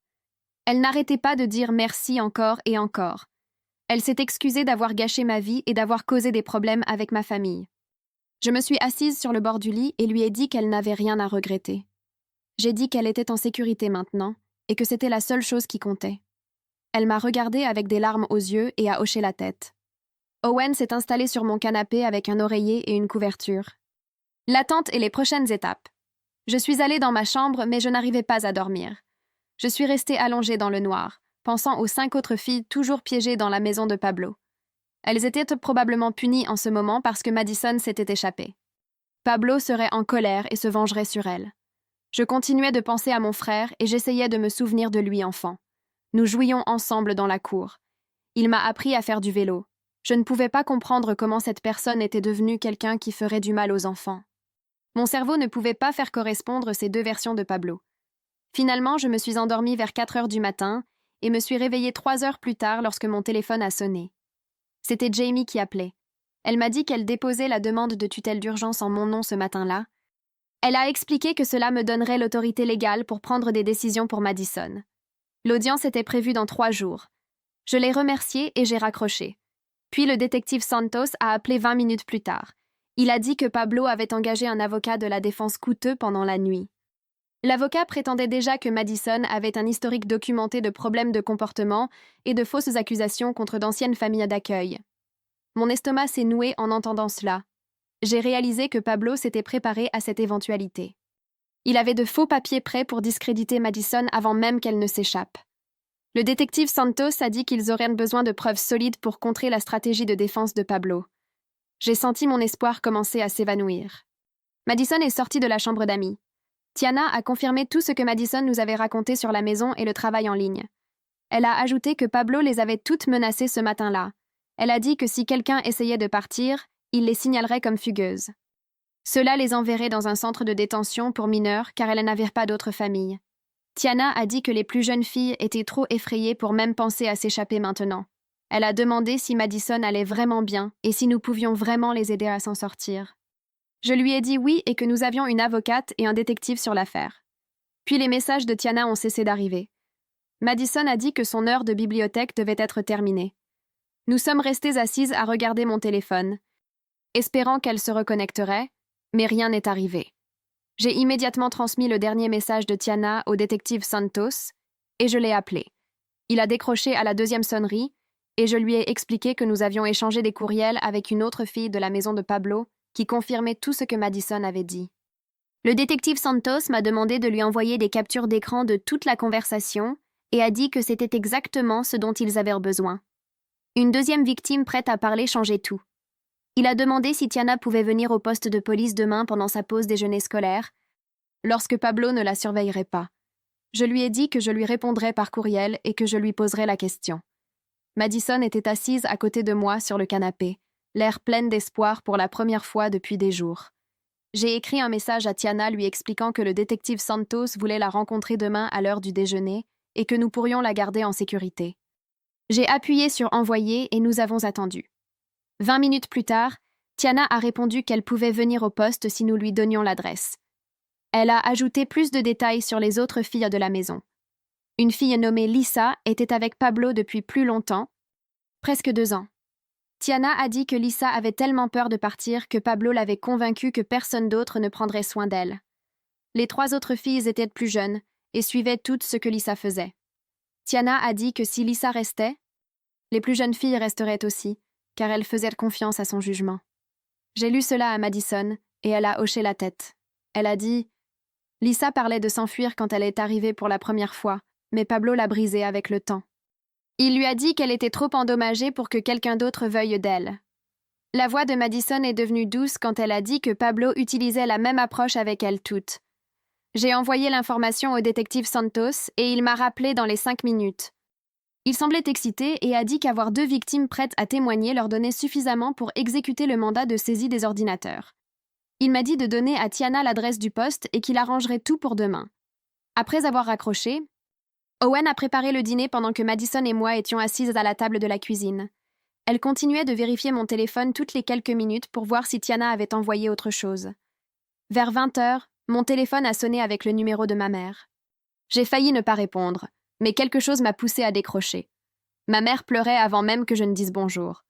Elle m'a supplié de retirer ses accusations contre Pablo et a expliqué que mon père avait eu une longue conversation avec lui plus tôt. Pablo leur a dit que Madison était une menteuse pathologique, avec des antécédents documentés de fausses accusations d'abus contre des familles d'accueil. La voix de ma mère tremblait lorsqu'elle a dit que Pablo leur avait montré des documents officiels prouvant que Madison avait accusé 3 autres familles de choses terribles. J'ai essayé d'interrompre, mais elle a continué à parler. Elle a dit que Pablo était inconsolable, que je crois une adolescente à problème plutôt que mon propre frère. J'ai finalement réussi à dire quelque chose, et je lui ai parlé des preuves médicales de l'hôpital. J'ai mentionné le témoignage de Tiana et des autres filles piégées dans cette maison. Ma mère est restée silencieuse pendant 1 seconde, puis a dit que Pablo avait déjà expliqué tout cela. Il leur a montré le dossier complet de placement familial de Madison, avec des évaluations psychologiques et des rapports d'incidents de placement précédents. Le dossier documentait que Madison inventait des histoires d'abus pour attirer l'attention. Mon estomac s'est noué en réalisant que la fausse documentation de Pablo fonctionnait exactement comme Madison avait dit qu'elle le ferait. Ma mère a dit que les notes du thérapeute dans le dossier montraient que Madison avait de graves problèmes de comportement et un schéma de manipulation des adultes. J'ai dit à ma mère que ces dossiers étaient faux et que Pablo les avait créés pour discréditer les filles si jamais elles le dénonçaient. Elle m'a demandé comment je pouvais le savoir et je lui ai dit que c'était parce que Madison m'avait raconté tout son système. Les pleurs de ma mère sont devenus plus forts et elle a dit que je choisissais de croire les mensonges d'une étrangère plutôt que ma propre famille. Elle m'a dit qu'ils soutenaient tous Pablo et que si je continuais avec ces accusations, je me séparais d'eux tous. J'ai essayé d'expliquer les preuves médicales et l'enquête du détective Santos, mais elle n'écoutait pas. Elle a dit que j'avais un choix à faire immédiatement, soit admettre que j'avais tort à propos de Pablo, soit perdre toute ma famille. J'ai ouvert la bouche pour répondre, mais elle a raccroché avant que je ne puisse dire quoi que ce soit. Je suis restée assise là à regarder l'écran de mon téléphone. Owen s'est approché et a demandé ce qui s'était passé, mais je ne pouvais pas formuler de mots. Madison est apparue dans l'embrasure de la porte, l'air inquiète. J'ai simplement secoué la tête et elle est entrée dans la cuisine. Elle a vu mon visage et a immédiatement commencé à s'excuser. Elle a dit qu'elle était désolée d'avoir détruit ma famille et qu'elle n'aurait jamais dû m'entraîner dans ce pétrin. Je l'ai regardée se tenir là, l'air si petite et effrayée. Je lui ai dit que ce n'était pas elle qui avait détruit quoi que ce soit. C'était Pablo qui avait fait ça, pas elle. Elle a dit que toute ma famille allait me détester à cause d'elle. Mais j'ai dit que certaines choses importaient plus que la loyauté familiale. La descente et l'épreuve. Le lendemain matin, Tiana s'est présentée au poste de police pendant sa pause déjeuner, comme le détective Santos l'avait arrangé. Madison voulait y aller, mais le détective Santos a dit qu'il valait mieux que Tiana fasse sa déposition sans autre témoin présent. Tiana a passé 2 heures dans une salle d'interrogatoire à faire une déclaration enregistrée qui correspondait à tout ce que Madison nous avait raconté. Le détective Santos m'a appelé après et a dit qu'avoir 2 victimes corroborant les mêmes détails signifiait qu'il pouvait exécuter le mandat de perquisition immédiatement. Il avait une énergie qu'il n'avait pas eue auparavant. Cet après-midi-là, alors que Pablo était à son bureau, 6 officiers de police se sont présentés à sa maison avec le mandat de saisie. Ils ont emporté les 6 ordinateurs des chambres des filles, ainsi que l'ordinateur portable et l'ordinateur de bureau de Pablo. Ils ont également confisqué des boîtes de registres financiers et les faux dossiers de comportement que Madison avait mentionnés. Un officier a appelé le détective Santos pour signaler qu'ils avaient retrouvé un classeur verrouillé dans la chambre de Pablo, contenant les dossiers des 6 filles avec des rapports d'incidents et des évaluations psychologiques fabriquées. Pablo est arrivé à la maison au milieu de la perquisition. Son avocat est arrivé 15 minutes après cela. Le détective Santos m'a appelé ce soir-là et sa voix était différente, plus sérieuse. Il a dit que les premiers résultats de la criminalistique informatique étaient pires que ceux à quoi il s'attendait. Ils ont trouvé des preuves que les comptes en ligne des 6 filles générèrent des revenus importants que Pablo contrôlait entièrement. Les filles avaient fait du travail de création de contenu pour des abonnés payants, mais n'avaient jamais vu un seul centime de cet argent. Pablo tenait des feuilles de calcul traçant les gains quotidiens de chaque fille au dollar près. Il traçait également les dépenses qu'il leur facturait pour des choses de base, comme la nourriture et les vêtements. Les filles travaillaient essentiellement 12 heures par jour tout en s'endettant de plus en plus auprès de lui. J'ai demandé de combien d'argent nous parlions, et le détective Santos a fait une pause avant de répondre. Il a dit que les registres financiers montraient que Pablo avait gagné plus de 400 000 $ au cours des 2 dernières années grâce au travail en ligne des filles. Il encaissait également les paiements de placement familial pour les 6 filles de l'État. Le procureur parlait déjà de faire passer les accusations d'abus à traite des êtres humains et fraude. Ce n'était plus seulement un mauvais père d'accueil. C'était une entreprise criminelle organisée. Le lendemain matin, le détective Santos a appelé pour dire que les officiers se dirigèrent vers le bureau de Pablo avec un mandat d'arrêt. J'ai mis le téléphone sur haut-parleur pour que Madison puisse entendre et elle m'a serré la main pendant que nous écoutions. Il a dit qu'ils avaient suffisamment de preuves provenant des ordinateurs et des registres financiers pour accuser Pablo de 6 chefs d'accusation de traite des êtres humains, ainsi que d'exploitation d'enfants, de fraude et de détention illégale. L'audience de libération sous caution était prévue pour cet après-midi-là, et les procureurs demandaient 500 000 $ parce que Pablo avait les ressources et les relations nécessaires pour fuir. Madison a commencé à pleurer en entendant le montant, car elle a dit que les parents de Pablo avaient de l'argent et le paieraient probablement. Je lui ai dit que même s'il le faisait, Pablo ne pourrait pas s'approcher d'elle à cause de l'ordonnance de protection. 2 heures plus tard, le détective Santos a envoyé un texto disant que Pablo était en garde à vue et que ses parents étaient déjà au tribunal en train de parler à un agent de cautionnement. Mon téléphone a sonné 20 minutes après cela et j'ai vu que c'était mon père qui appelait. J'ai failli ne pas répondre, mais Madison me regardait, alors j'ai décroché. Mon père a commencé à crier avant même que je ne puisse dire bonjour. Il m'a dit que j'avais détruit la vie et la carrière de Pablo à cause des mensonges d'adolescente à problème connus pour inventer des choses. Sa voix tremblait de colère lorsqu'il a dit que l'avocat de Pablo prouverait que tout cela était inventé et que je devrais alors vivre avec ce que j'avais fait à la famille. J'ai essayé de lui expliquer les preuves médicales et les registres financiers, mais il m'a coupé. Il a dit que j'avais toujours été jalouse du succès de Pablo et que c'était ma façon de le faire tomber. J'ai senti ma propre colère monter et je lui ai dit que j'avais des documents médicaux d'abus, des registres financiers montrant 400 000 $ de gains volés et 2 victimes prêtes à témoigner sous serment. Mon père est resté silencieux pendant une seconde, puis a dit que l'avocat de Pablo avait déjà expliqué comment toutes ces preuves pouvaient être mal interprétées par des gens qui voulaient croire le pire. Il a dit que les contusions pouvaient être dues à n'importe quoi. L'argent était un revenu légitime que Pablo avait gagné grâce à son entreprise de conseil et que les enfants d'accueil à problème inventaient souvent des histoires pour attirer l'attention. Je lui ai demandé s'il croyait vraiment cela ou s'il protégeait simplement Pablo parce qu'il ne pouvait pas accepter la vérité. Il m'a dit de ne plus le contacter, ni ma mère, tant que je ne serais pas prête à m'excuser auprès de Pablo pour ce que je lui avais fait subir. La ligne a été coupée et je suis restée assise là à regarder mon téléphone. Madison a demandé si j'allais bien et j'ai menti en disant oui. Tutelle temporaire et obstacle. 3 jours plus tard, le détective Santos a appelé avec la nouvelle que les services de protection de l'enfance sortaient enfin les 5 autres filles de la maison de Pablo. J'ai demandé si elles pouvaient rester ensemble, mais il a dit qu'elles étaient placées dans des foyers d'urgence séparés à travers le comté. Lorsque j'ai dit cela à Madison, elle a semblé avoir été frappée. Elle a dit que ces filles étaient tout ce qu'elles avaient et que maintenant elles étaient séparées à cause d'elle. J'ai essayé de lui expliquer que ce n'était pas sa faute, mais elle a juste secoué la tête et est allée dans sa chambre. Jaime est venu ce soir-là pour nous voir, et je lui ai demandé pourquoi les filles ne pouvaient pas rester ensemble alors qu'elles avaient besoin les unes des autres pour se soutenir. Elle s'est assise à ma table de cuisine et a expliqué que les séparer était une procédure standard dans les cas de traite. L'avocat de Pablo argumenterait que les filles avaient coordonné leurs témoignages si elles restaient en contact, donc les procureurs devaient les séparer temporairement pour prouver que leurs histoires concordaient indépendamment. J'ai dit que cela semblait cruel de punir les victimes en les isolant de leur seul système de soutien. Jaime a convenu que c'était terrible, mais a dit que c'était la seule façon de monter un dossier suffisamment solide pour que Pablo ne s'en sorte pas. Le lendemain matin, une travailleuse sociale nommée Katia Nakamura s'est présentée à mon appartement pour interroger Madison. Elle avait un presse-papier et une expression froide qui m'a immédiatement mise mal à l'aise.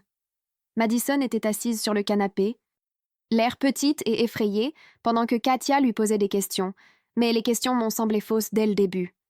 Katia demandait sans cesse si j'avais briefé Madison sur ce qu'il fallait dire à la police et si Madison n'était pas en train d'exagérer les choses pour attirer l'attention. Elle a demandé si Madison comprenait les graves conséquences de porter de fausses accusations contre quelqu'un dans la position de Pablo. Les mains de Madison tremblaient alors qu'elle essayait de répondre, et je pouvais voir qu'elle se fermait comme elle le faisait lorsqu'elle se sentait en danger. J'ai interrompu et j'ai demandé à Katia pourquoi elle interrogeait la victime au lieu d'enquêter sur la façon dont Pablo avait géré un réseau de traite juste sous le nez du système d'accueil pendant des années. Katia m'a regardée avec cette expression agacée et a dit que Pablo avait un dossier exemplaire auprès du département et que cette situation était très inhabituelle.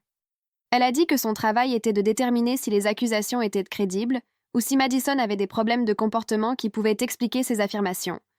J'ai senti que je perdais patience et je lui ai dit de quitter mon appartement. Katia s'est levée lentement et a dit qu'elle déposerait un rapport sur mon comportement hostile et peu coopératif. Dès qu'elle est partie, j'ai appelé Jaime et je lui ai expliqué ce qui s'était passé. Jaime est restée silencieuse pendant 1 minute. Puis a dit qu'elle déposerait une plainte formelle contre Katia pour intimidation de la victime.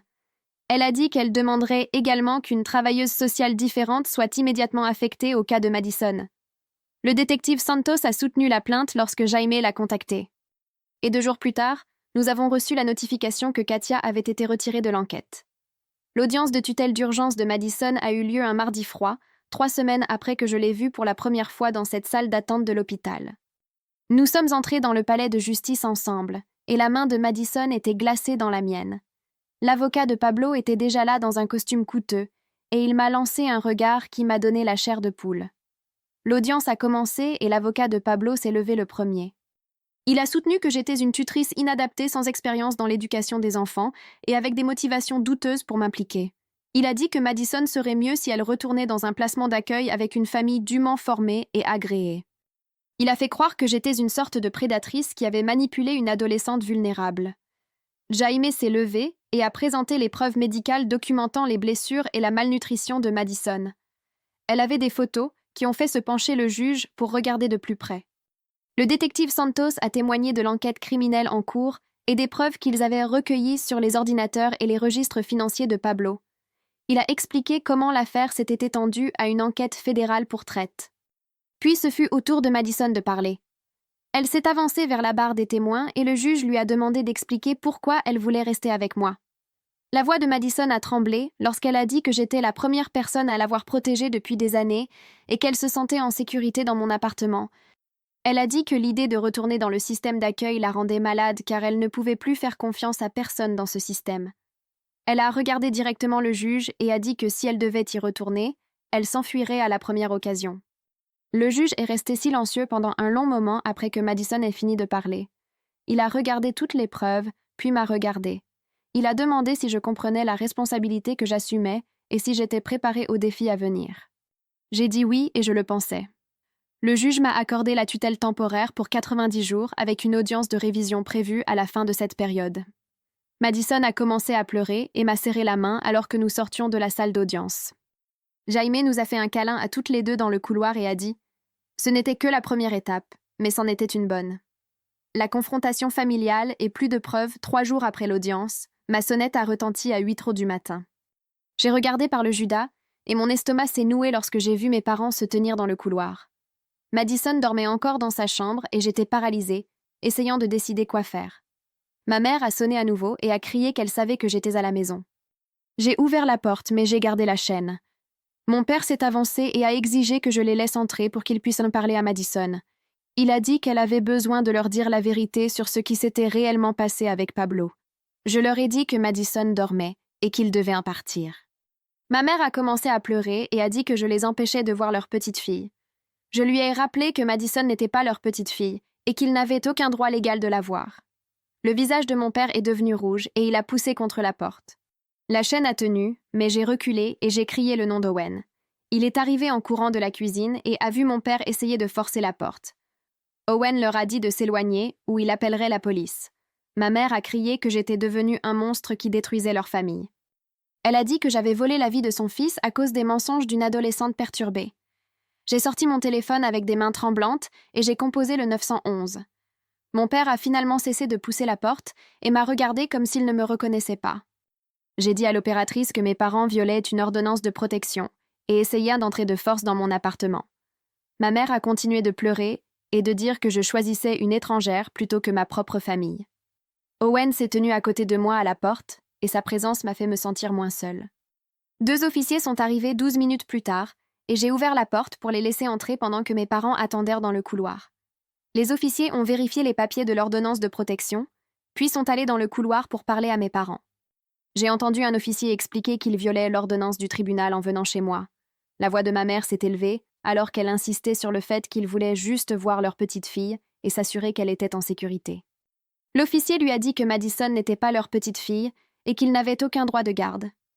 Il a dit que s'il revenait, il serait arrêté pour violation de l'ordonnance de protection.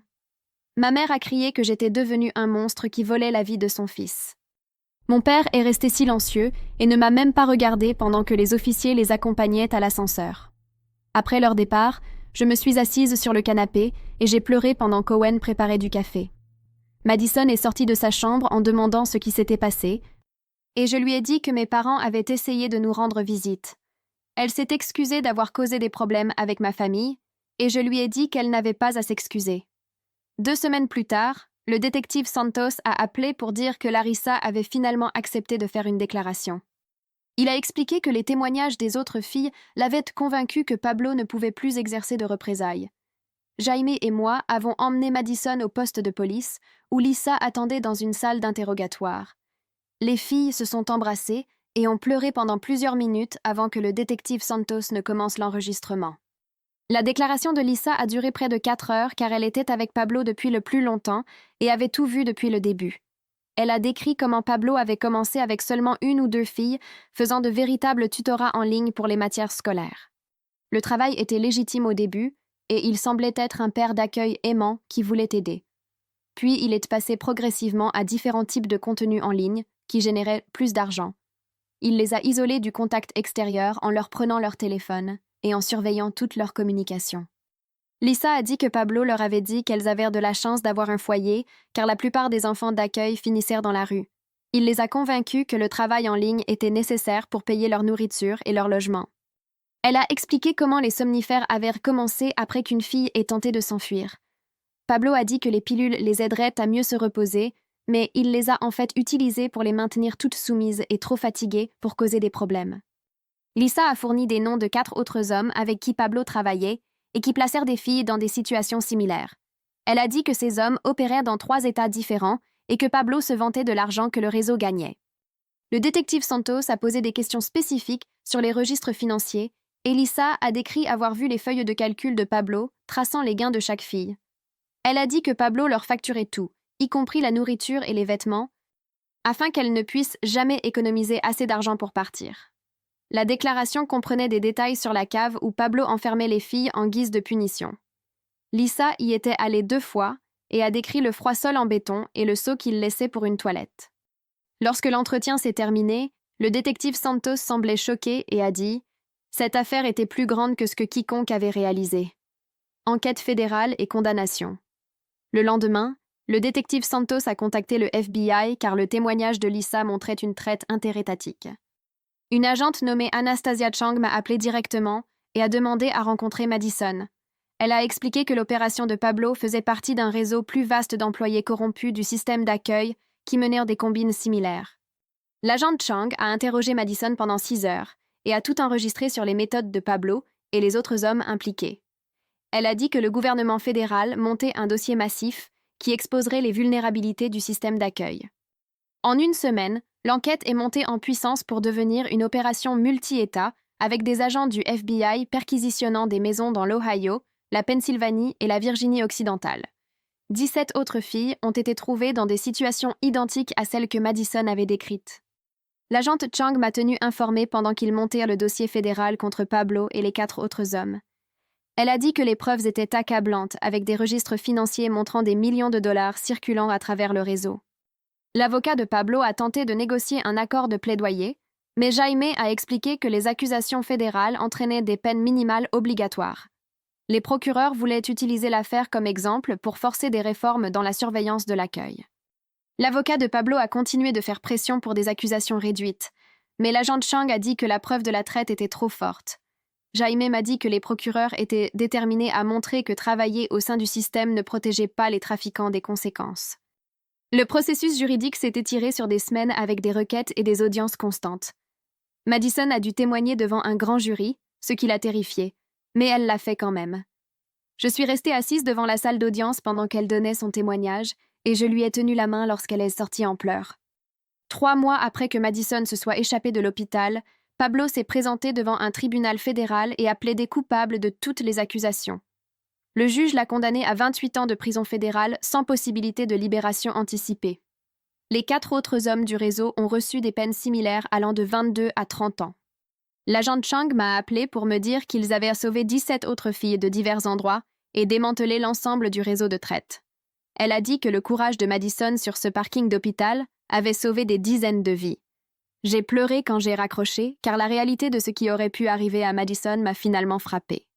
Si elle ne m'avait pas fait signe dans cette salle d'attente, elle serait toujours piégée dans la maison de Pablo, ou pire, rétablissement et tutelle permanente. Les 5 autres filles de la maison de Pablo ont été placées dans des foyers d'accueil séparés à travers le comté.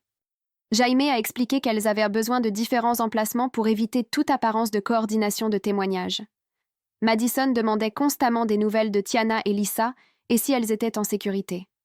Leurs thérapeutes ont organisé des appels vidéo supervisés 2 fois par mois afin que les filles puissent rester connectées. Je me suis assise avec Madison pendant le premier appel et j'ai vu son visage s'illuminer lorsqu'elle a vu Tiana à l'écran. Elles ont parlé de leurs nouvelles écoles et de leurs séances de thérapie. Lisa s'est jointe à l'appel et a dit à Madison qu'elle apprenait la guitare dans son nouveau placement. Les 3 filles luttaient avec des problèmes de confiance et d'anxiété, mais elles s'adaptaient lentement. Le thérapeute de Madison a dit que maintenir ces connexions était important pour son rétablissement, même si elle ne pouvait pas encore se voir en personne. Mes parents ont envoyé un courriel par l'intermédiaire de leur avocat 6 semaines après la condamnation de Pablo.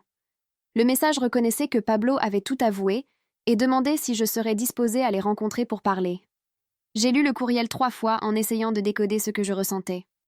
Une partie de moi voulait les voir et essayer de reconstruire une sorte de relation, mais la plus grande partie de moi était en colère qu'il leur ait fallu un aveu et une peine de 28 ans pour me croire. Je leur ai répondu par l'intermédiaire de Jaime en disant que j'avais besoin de plus de temps pour digérer tout ce qui s'était passé.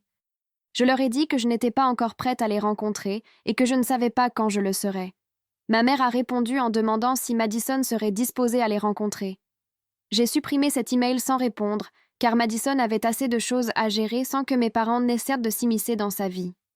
Madison a commencé une thérapie 2 fois par semaine avec une spécialiste en traumatisme de la traite. Elle s'est inscrite à l'école en ligne car les salles de classe régulières lui causaient trop d'anxiété. L'idée d'être dans une pièce avec d'autres adolescents la paniquait.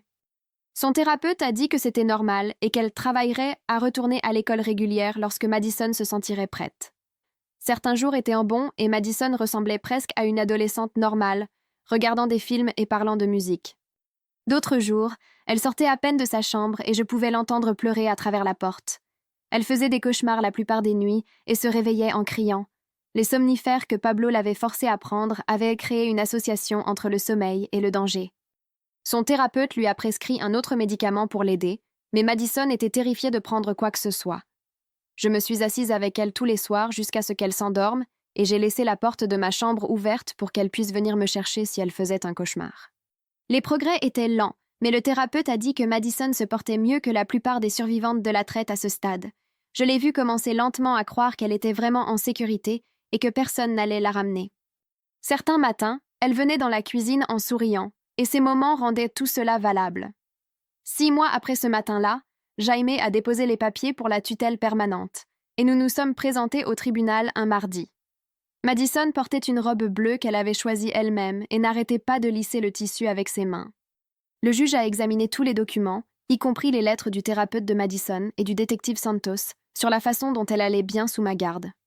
Jaime a présenté l'affaire, expliquant comment Madison était venue vivre avec moi et pourquoi la tutelle permanente servait ses meilleurs intérêts. Le juge a demandé directement à Madison si c'était ce qu'elle voulait, et Madison a hoché la tête si fort que j'ai cru que son cou allait lui faire mal. Sa voix est sortie douce, mais claire lorsqu'elle a dit oui, elle voulait rester avec moi. Le juge a signé l'ordonnance là, la rendant officielle, et Madison m'a serré la main si fort. Les larmes coulaient sur son visage, mais elle souriait plus que jamais. Nous sommes sortis de ce palais de justice, et elle n'arrêtait pas de dire merci encore et encore, jusqu'à ce que je lui dise qu'elle n'avait pas à me remercier pour quoi que ce soit. Une année s'est écoulée plus vite que je ne l'avais prévu, et Madison a continué de s'améliorer petit à petit. Son thérapeute a dit qu'elle faisait de réels progrès, dépassant tout ce qui s'était passé. Madison a commencé à parler d'essayer peut-être l'école régulière l'automne prochain au lieu des cours en ligne, ce qui a semblé être un grand pas. J'ai lancé un groupe de soutien pour les personnes comme moi qui étaient tutrices de survivantes de la traite, car j'ai continué à rencontrer d'autres personnes qui avaient besoin d'aide pour comprendre les choses. La nouvelle mère d'accueil de Tiana a rejoint le groupe le mois dernier. Je me suis sentie bien de savoir que ces filles étaient toujours connectées d'une manière ou d'une autre. Mes parents appelaient parfois et les conversations étaient courtes et maladroites. Mais au moins ils essayaient. Madison m'a dit un soir que j'avais pris la bonne décision ce jour-là sur le parking de l'hôpital, et l'entendre dire cela m'a serré la poitrine. Certains jours étaient encore très difficiles lorsque Madison faisait des cauchemars ou ne pouvait pas sortir du lit. Mais nous étions en train de construire quelque chose de réel ensemble.